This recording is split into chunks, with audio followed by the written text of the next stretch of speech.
Welcome to Motivated to Lead podcast, helping you become a better leader. I'm your host, Mark Klingsheim. Hi, everyone. Mark Klingsheim with SEMA Partners. Glad you could join us for our podcast. Want to welcome those that are listening maybe for the first time in this new year. And we are happy to have with us today Jim McDermid. Jim is a senior HR leader, has led organizations, HR organizations within companies such as Medtronic, and was most recently the CHRO at CryoLife. He's going to share thoughts around talent management and how to manage your career. And he's got some great insights he's going to share with us. Looking forward to our conversation with Jim. First off, can you give us just a little bit of your career history and background? We'd love to hear your story. Sure. Well, I was going to the University of Toronto back in the early 80s, and I stumbled into a class back then. It was called Personnel and Labor Relations. And then I quickly decided this is where I want my career to be. So coming out of in Canada, at least, or in Ontario, coming out in the early 80s, the job market was not that great. So I ended up taking a job as a recruiter for what would now be known in the US as Sears. I stayed with them for a couple of years. Then I moved on to the oil and steel business with a company called Shaw Industries as their employee relations representative. And that exposed me to a lot of opportunities in the US. We had 2 sites there. Then I moved from there and I did a lot of moving around into the defense contractor business with Rockwell International, which was kind of fascinating. Stayed with them for a couple of years. Then I got into the defense contract business with Rockwell, and that business ended up shutting down. And I went into the industrial and power management business with a company called Cooper Industries, which is now called Eaton.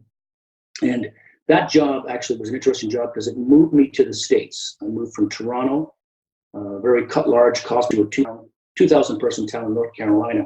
And when you think about your career, that was a life-changing career because it was all new in terms of employment law, employees' rights, employee privacy, U.S. labor law. I stayed there for about 8 years, and then I went to Chicago for the pulp and paper business with International Paper, and I really enjoyed working for International Paper. And then in the late mid-'90s, the guy that I worked for at Eaton Corporation worked for Medtronic, and he lured me to work with him again. And I spent close to 20 years with Medtronic, in and out of a number of jobs, in a number of their businesses. When I finally left them, my last 7 years there was as the group vice president of HR for the cardiac and vascular group. I retired in the spring of 2016, and that lasted about 3 months. An individual that I worked for at Medtronic became the CEO of a company called CryoLife, and I went to work with him for the last 2 years, and just recently retired again for the second time. So there's my background. So I worked for him as the Chief Human Resource Officer for a med tech company, and that was another career changer in terms of understanding, working with a board, et cetera. That's good. So one of the questions I always ask our guests, if you could, looking back now and over your career, if you could go back and talk to a 22-year-old Jim, what advice would you give him knowing what you know now? That's a really good question, Mark. I would say, the first thing I would say is learn to do the job you were hired for and get a track record behind you. If you sometimes, not all, but there's a number of their career ambition, make it the better part of judgment. Do your job, put some numbers on the board, get a track record. Secondly, and I've heard this in some of your previous podcasts, is always work for a leader that will challenge and grow you. That's really important. Insecure leaders, they stifle you, they want to take them, and you're not going to grow from them. I would also say it's tough to admit you don't know the answer, and I think that's not only for early careers talent, but even senior talent is recognize you don't have all the answers, and recognize it's okay to ask that I don't know the answers to that. And then secondly, I would say fourthly, I would say don't be afraid to take chances on new opportunities. Instead of saying I don't know how to do that job, why don't you tell yourself I can learn this job, and here's how I'm going to do it, and put a plan together. I think opening up, there's many things. And learn to find a job that you're passionate about rather than one you're good at. Because if you're passionate about it, you can learn how to do it. So thinking back to some of your first roles that you had coming out of college, what are some things that that you learned quickly that you didn't know and you wish you would have learned earlier? I think one of the lessons I did, the last comment was I remember I was somewhat afraid to say I didn't know the answer. But then I had a really good boss, a guy that I worked for at Eaton and the guy that lured me back to Medtronic, a fantastic leader, that he would always tell me, just if you don't know, I'm here to help you. That's why I'm your boss or your manager.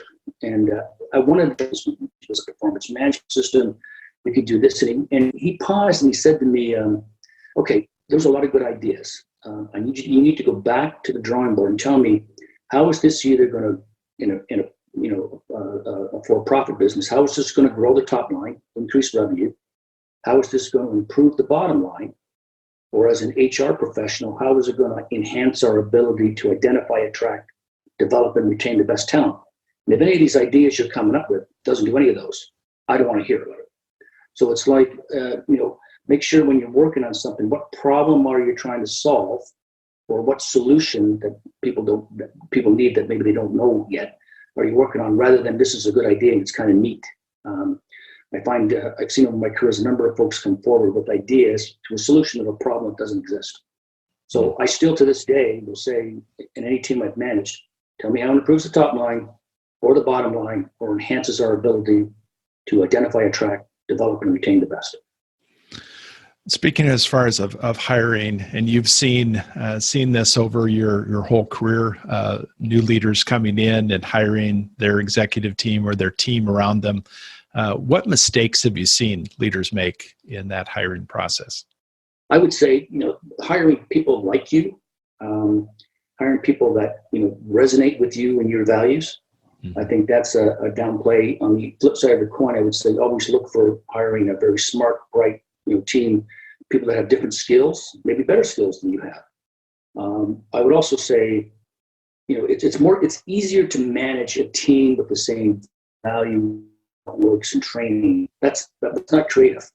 A high-performing, diverse team will always outperform a high-performing, homogeneous team. And I would say, a diverse team, and don't think about diversity more around, there's gender and there's ethnicity, but generational, geographical, educational, get that kind of diversity around you. With one caveat though, a diverse team is tougher to manage because there's so many ideas and thoughts and different angles of coming at things. Make sure your team has the skills and you have the skills to appreciate that diversity of thought and embrace it. And that every individual team members knows they're part of a team, but they also have their individual accountabilities. And you can get to that through a role mandate or racy exercise. But as I said, a high-performing diverse team, you can't beat. But you got to make sure you're aligned and everybody appreciates the diversity and you have a way of making decisions and reaching consensus. That's good. So as you look back over, once you have that team in place, and how do you measure that team and performance management? Talk a little bit about your thoughts around that. And I know you've been involved in even some experiments that different organizations have done over the years, but talk a little bit about that and lessons learned. Well, I think it's important. Like the traditional performance management system, let me first talk about that. I would say the performance management, I think when you think about performance management with your team, the traditional performance management system, they would generally, you start with the beginning of the year with your set of goals. You may, if you're good, meet mid-year, maybe even quarterly if you're world-class.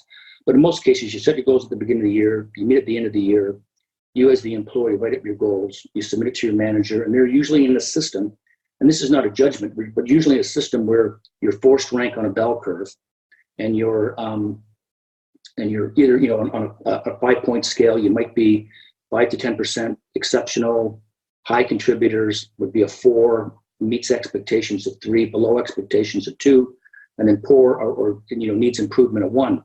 And that may or may not work depending on your culture. But if you're working with a team, to your question under that, make sure they know that I'm operating under this system and what exceptional looks like, because a lot of people think they're exceptional, but they're not. And in my experience, there's a lot of people that are exceptional, but they break themselves, I meet expectations. So that's one way of doing the organization. I think, and you alluded to a different way of, so if you have a team like that, you make sure under the traditional organizational system, you're pretty clear. You check in quarterly. Where are you with your goals? Be flexible to amending goals, because I have never in my life started at the beginning of a career with a set of goals that haven't changed over the year. Could be a divestiture, could be a crisis, could be a safety issue, and you change your priorities. If I was building a team and I had my druthers on how to manage their performance, I would get away from an annual performance review. I would do a quarterly check-in. I would say at the beginning of the quarter, you may have 10 things on your plate, but these are the top 3 priorities. I need you to work on this quarter, so let's get aligned around priorities. I check in at the end of the quarter. How did you do on the 3? What else did you do? Then I would have this discussion around next quarter, but I would not put anybody on a bell curve. I wouldn't say, only 10 to 15% are exceptional. And at the end of the year, right after the review, I think when I give somebody a number on the old system, and I come in and I think I'm a 4 and you give me a 3, I've stopped listening. I've gone into defensive mode. I found it, and I want to be very careful of this. The system has to fit your organization, what you're trying to drive. But if I was building a team and I had my druthers, I would go to that system, check in quarterly. I would give you feedback at the end of the year, or quarterly, but at the end of the year, I would use words, and you could just describe where you are by the words I would use in a performance review. Instead of giving you a number, I might say, you have met all my expectations. You're a great player on the team. Another person, I might say, everything I give you, you knock it out of the park. You've made exceptional contributions this year. But I'm not giving you a 5. I'm using the words. And I think that number, there's some stigma attached to it. Now, what I've just said is very, very controversial. I know some organizations have gone to it and come back. Other organizations have gone to it and stayed with it.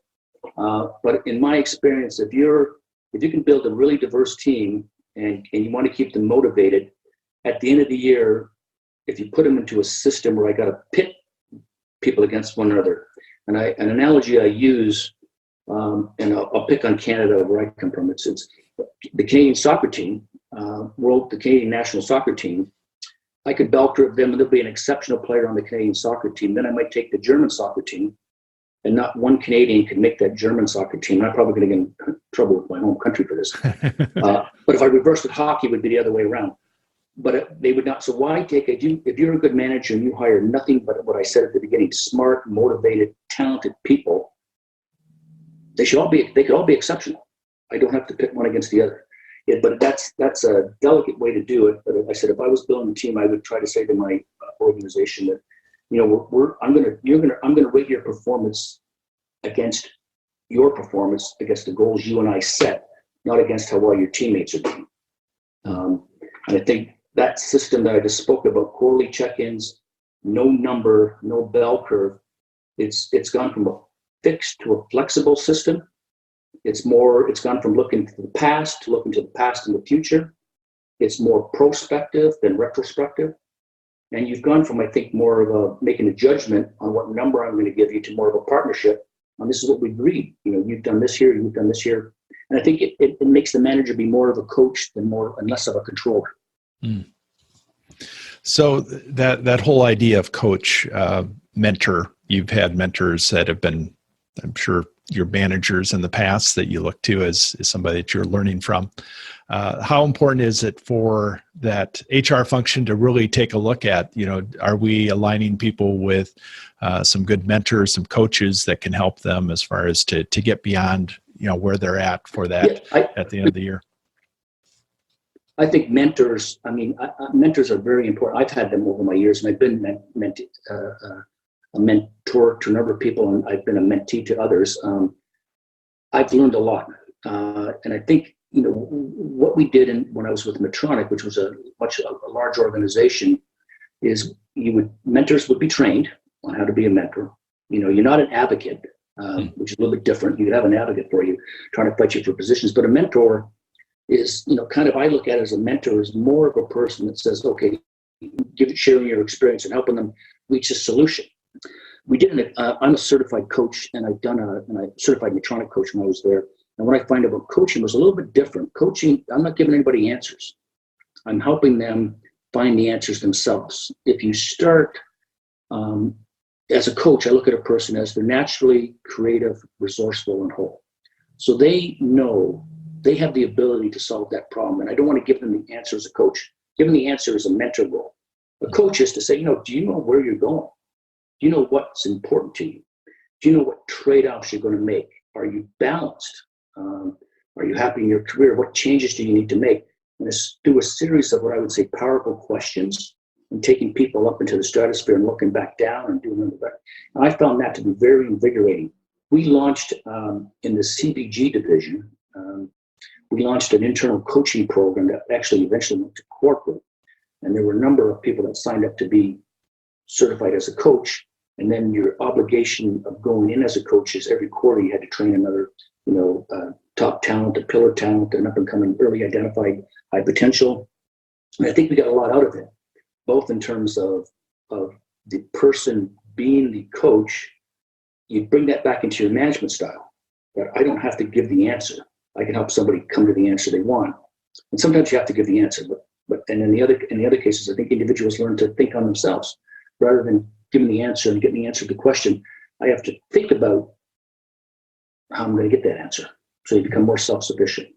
But I think any organization that really develops their talent, they will have a coaching program, they will have a mentoring program, and then they would have an advocacy program. And an advocate means I might have someone that I'm going to fight. I'm higher up in the organization. I'm going to see opportunities for them. I'm going to advocate for them because I know them. I know their talents. And they may be, some people are great talents, but they're not a good advocate for themselves. They don't ask for the positions. So I think a good talent management system to make sure you're growing the right people and the people that deserve it are given the opportunity. An advocate is another thing I would consider doing in an organization. So I just saw the new conference board survey that they did, and this probably ties into that last section about mentoring and growing your staff, and that's around retention. And is that a part of the retention? Do you see that as a key part? Is people seeing opportunity to grow and to develop? But talk a little bit about that. What are some of your thoughts around retention? I think not only on retention, but the idea when I talk about your ability to identify, attract, develop, and retain, mentoring and coaching is a key component. I think there was some data that we had with Medtronic that under coaching and mentoring programs, the ability to retain talent, especially talent out of school, out of maybe top schools and top graduate schools that were growing and developing their skills, they're likely to stay versus you got to feign for your own.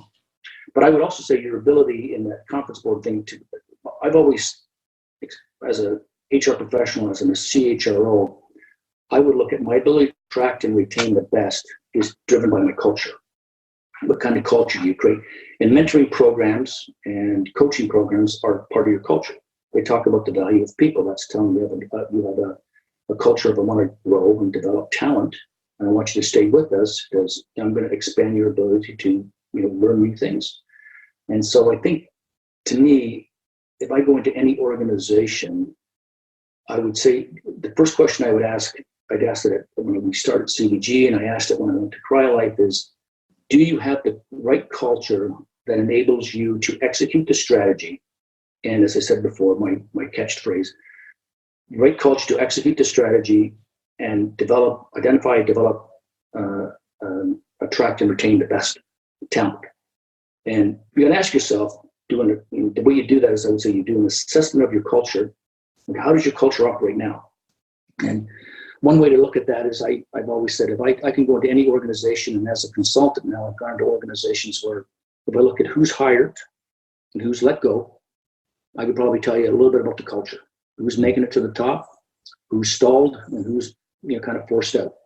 The other thing to do on culture is you could do assessments. And one of the things I did with an organization I was working with was I looked at the career promotions track and the people that were kind of pushed out of the organization. I also looked at all the exit interview data, and they had some good data in terms of why people were leaving. I also looked at the Glassdoor data, and there's some good data there. I put a caveat that most people write on Glassdoor or complain about something versus advocating for something, but that's just normal behavior. Then I did an engagement survey, and then I did a Denison. There's a number of cultures, but the survey I used was a Denison cultural survey. It talks about how flexible your culture is, how static it is, how customer focused it is. Or is it a learning organization? There's a lot of issues around communication from the top down, the cascade of information down to do our jobs. There was a lot of confusion around what customer focus meant. Because if you're a sales rep or a marketing person, you kind of know what customer focus is. And so we had this value of customer focus. But if I'm a shipping clerk or I'm a cost accountant, tell me what that means. So I think you assess your culture, you determine the culture you want, then you have to operationalize your culture through operating principles and making sure every employee, regardless of what their job is, knows what those operating or core values are. Whether you're a cost accounting, shipping, an HR rep, a plant manager, what does customer focus look like for me? And then I think at the end, attracting, if you're an organization, you hold leaders accountable for the culture you want to create. And they gotta talk about it. They gotta say what they're expecting. They gotta behave. They gotta walk the talk. And then they gotta operate those cultures into their operating process.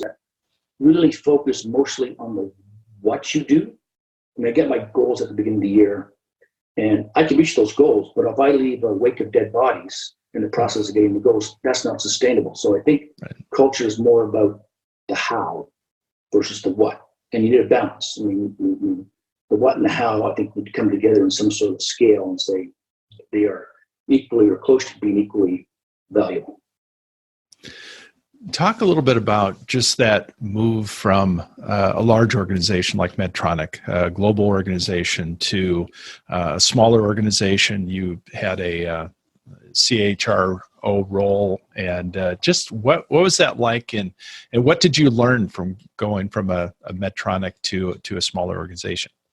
There's a number of things I've learned. I learned in a big organization, you are surrounded by expertise, centers of excellence. One example I would give when I went to CryoLife was we had acquired a company in Germany, and we were going to move some people over to Germany. And in my old Medtronic world, I would pick up the phone and call corporate relocation. They were staffed with 12 people and say, I want to move Joe from here to there. That was the end of my exercise. In a smaller company, there's much more, and it's not good or bad, it's just different. You have to roll up your sleeves and say, now I have to find a consultant to do this. And, so I relied a lot on my old Medtronic colleagues. Where do you go for this kind of expertise? Because it was you before. I also learned in the CHRO role, the idea of being an officer of a company and an SEC officer where every move or trade was recorded. That was a big learning curve. And I think what I learned, I now appreciate for the CHROs that I had at Medtronic, I now appreciate much more the degree to when there's a board meeting, how much work, endless work and presentations to the board need to be flawless. They need to be absolutely perfect, and the amount of work and reiterations and prep for those board meetings. And so when I was sitting in my world of being the group leader of the cardiovascular group of Medtronic, which is a big group and a lot of responsibilities, and then the CHRO over my career never disappear for 2 or 3 weeks at a time, and wondering where they were. I now know where they were. You're getting ready for a board meeting, and the operating principles on the board, the governance that has to go with that board, I have very little appreciation for, but I now quickly learned. So, and I had to tell my team, and this is something I learned from a leader in the CHRO at Medtronic, was I was very clear with my team that I'm going to be, 25% of my time is going to be with the board, 25% of my time maybe with my boss, the CEO, and 25% of the time with his leadership team, and maybe 25% of the time with the HR team. I can't be there all the time, and that may ebb and flow depending on the time of the year.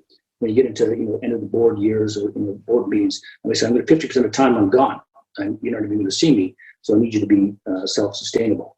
But that I found it was much more variety, much more roll up your sleeves, get into the details. at a smaller organization like CryoLife, and at Medtronic, it was mega expertise, a lot of people around you, but maybe your job was a little bit more narrow focused. That's good.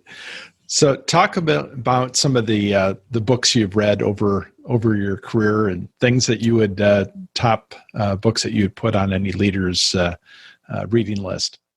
So actually, I would say on a leader's reading list, anything that Jim Collins writes, who did, Built to Last, Good to Great, How the Mighty Fall. I think his research is impeccable and it's flawless. It's relevant. It's still relevant today. When you look at an organization and his concepts of the flywheel, get good at one thing and make it happen. And he actually Jim Collins at one point came to Medtronic and spoke to us about, what does Built to Last look like? And I think anything he does there is well worth it. Then I would say, I'm reading a lot of things now about leadership. I'm reading some of the ex-Navy SEAL, Jocko Willnick's on the economy of leadership, where it's not, are you a micromanager or you're a free-for-all? And the answer to that question is no, it depends on it. It's interesting, my oldest, and think about books, a long time ago I read The 1 Minute Manager. And my oldest son, I was recently over the holidays, and on his desk was The 1 Minute Manager. And it's still back about walking out, making sure you show yourself that you're available and present, that you're not sitting in your office with the door closed. And I think that's still relevant. The other one I would say, very early on in my career, I read The 7 Habits of Highly Effective People. And I still think those 7 habits that Covey talked about, begin with the end in mind, be proactive. One of the 5th value was seek first to understand, then to be understood. And I think in today's world where I see there's such polarization, on one side you're either left or right, or you're right or you're wrong, or in this polarization, if we had a principle, habit number 5, seek first to understand and to be understood, I think the world and organizations would be a better place. So outside of work, I know you've retired twice. What do you enjoy doing to recharge? Well, that's very well. Thanks for that question. I've now being retired for the second time. I bought one of those Peloton bikes, and I'm finding it fascinating. I can't wait to get on the ride. When I bought one, most people, despite the controversy, wishing with that commercial, but I get on the bike, and I remember the very first time on the bike I was riding. And if you know the bike, there's a leaderboard. And when you go to the gym and you work out by yourself, that's kind of fun. You do that. But on the bike, there was this. You see this leaderboard, and I was actually riding. And I said, "Okay, this is my first ride. I just want to be up in the 50th percentile." And it was a kind of an intermediate ride. And then, my code name was Ready to Race or something. I had Ready to Race, and somebody passed me and they waved at me on this board, and they had really an awkward name of something spandex, and I won't say the other word. And I said to myself, that's not happening. Spandex is not passing me. And so I upped my game, and I find I'm getting better shape by competing in Ethernet races. The other thing I did, Mark, was I took up golf again. I gave up golf 10, 12 years ago. And people that don't golf don't understand the game, but I've taken that back up. I've taken some lessons. I actually played yesterday, and I think that game's just as much mental, if not more mental and physical. And it's one of the few sports that, the score is your own. And finally, to unwind, I love watching movies. I'm a big, not heavy movies. I love kind of, Star Wars and Marvel comics and DC stuff. Any of that comes out, I'm there, because I lose myself in those movies. But yeah, those are the things I'm doing. Thanks for the question. Yeah, maybe Mr. Spandex is listening to the podcast, so I was very careful not to call a full name. So, any parting advice you would give a leader that's up and coming? I would like to say I thought about what I would say, because I listened to some of your previous podcasts, and I thought I'd like to tell a story if I can. And it's related to the 7 habits, and in the 7 habits, he says everybody should have a mission. So it was, I was just starting my career. I was out of school. It was 1988. I was engaged to be married, in later that summer and that year. So in early January, I decided I want to, reflect on what I want my life to be and what my legacy would be. And so I locked myself in my office. And back then, my office was the desk in the bedroom. And I spent, Friday, Saturday, and Sunday kind of come up with a mission statement. And I wrote a mission statement that talked about my values. And I defined them as integrity, respect, empathy, courage, and self-control. And I divided my life, and I told my mission was to enrich the quality of life of others through my professional and personal pursuits. And I divided my life into family, my immediate family, friends and community, and business. And in business, I had a statement that I wanted HR to play a major role in the organization. But one of the things I wrote back then, and I think it's I'll go to the family side, and I wrote this back in January 1988, 32 years ago, I guess. And I wrote, in terms of family, what I wanted, what success looked like was, and I'll read it. As a husband and father, I will ensure my family finds peace, joy, security, and comfort in life. I will encourage each member to expand their horizons and develop their own unique talents. My home will serve as a place of love, laughter, and learning. And so my advice to people early in their career is very important. I have a segment on what my career was going to be, but I think take time early on to figure out where you want to go, how you're going to get there, and by that, what kind of values are you going to define your legacy? And then what you want at the end, looking back, what does success look like? And in terms of my family, I define it as a place of love, laughter, and learning, and developing unique talents. And I'll leave with this. I've had a number of people always come to me and say, can you talk to my daughter? I think they really should go into marketing because they're really creative. Or can you talk to my son? I think you should go in finance because he's good with math. And I've always backed away from those. Don't determine by sitting down what you want to be, what you want to do, what you're passionate about. And don't let somebody else's notions about what you're good at should be what you do.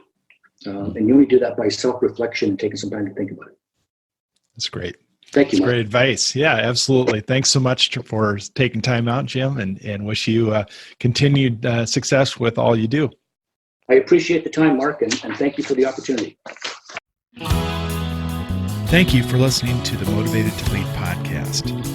Please subscribe on iTunes. You can also see a video version of this interview at motivatedtolead.com. This podcast is brought to you by SEMA Partners, helping you find your next great leader.